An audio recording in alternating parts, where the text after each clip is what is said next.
The Teacher, Chapter 13, 1934. The school bell rang. At the last tone, Teacher Newdorf closed the door and stood up. Slowly, in thought, he walked toward us. He cleared his throat and said, The lesson is over, but please stay a little longer. I want to tell you a story. Anyone who wants to can go home, though. We looked at each other quizzically. Herr Newdorf stepped to the window, turning his back to us. From his jacket pocket, he drew a pipe and began to fill it, looking at the trees in the schoolyard all the while. Noisily, we collected our things. We prepared our briefcases and satchels, but no one left the classroom. We all waited. Awkwardly, Herr Newdorf lit his pipe. With obvious enjoyment, he blew a few puffs against the windows. Only then did he turn to face us. He surveyed the rows of seats. Then he saw that all were still filled. He nodded to us with a smile. All eyes focused on Herr Newdorf. We didn't talk. From the hall came the sounds of the other classes. In one of the back benches, someone shuffled his feet.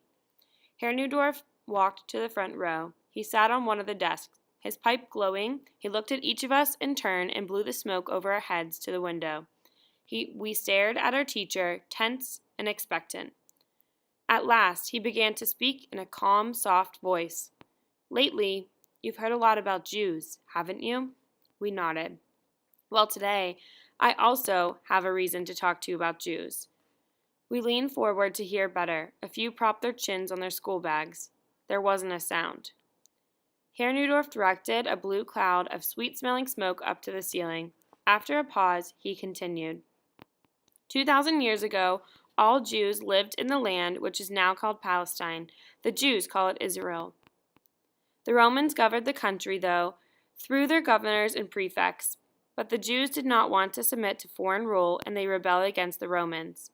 The Romans smashed the uprising, and in the year 70, after the birth of Christ, destroyed the Second Temple in Jerusalem.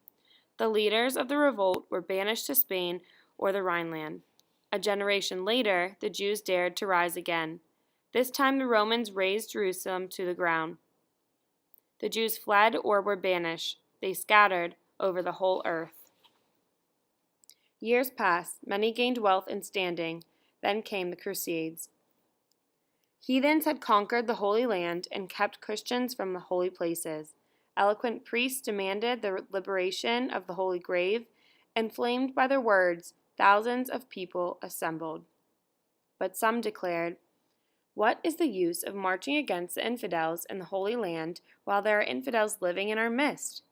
Thus began the persecution of the Jews. In many places they were herded together, they were murdered and burned. They were dragged by force to be baptized. Those who refused were tortured. Hundreds of Jews took their own lives to escape massacre. Those who could escape did so.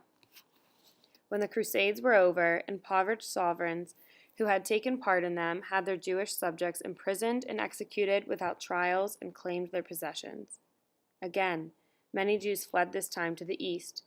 They found refuge in Poland and Russia. But in the last century, there too, they began to be persecuted. The Jews were forced to live in ghettos and isolated sections of towns. They were not allowed to take up so-called honest professions. They could not become craftsmen, nor were they allowed to own houses or land. They were only allowed to work in trade and at money lending. The teacher paused. His pipe had gone out. He placed it in the groove for pens and pencils. He got off the desk and wandered about the classroom. He polished his glasses and continued. The Old Testament of the Christians is also the Holy Scripture of the Jews. They call it Torah, which means instruction. In the Torah is written down what God demanded Moses. The Jews have thought a great deal about the Torah and its commandments. How the laws of the Torah are to be interpreted, they have put down in another very great word, the Talmud, which means study. Orthodox Jews still live by the law of the Torah, and that is not easy. The Torah, for instance, forbids the Jews to light a fire on the Sabbath or to eat meat of unclean animals such as pigs. The Torah prophesies the Jews' fate. If they break the holy laws, they will be persecuted and must flee until the Messiah leads them back to their promised land, there to create his kingdom among them. Because Jews did not believe Jesus to be the true Messiah, Because they regarded him as an impostor like many before him, they crucified him. And to this day, many people have not forgiven them for this. They believe the most absurd things about Jews. Some only wait for the day when they can persecute them again. There are many people who do not like Jews. Jews strike them as strange and sinister.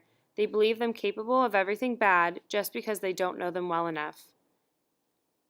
Attentively, we followed the account. It was so quiet that we could hear the soles of Herr Neudorf's shoes creak. Everyone looked at him. Only Friedrich looked down at his hands. Jews are accused of being crafty and sly. How can they be anything else? Someone who must always live in fear of being tormented and hunted must be very strong in his soul to remain an upright human being. It is claimed that the Jews are avaricious and deceitful. Must they not be both?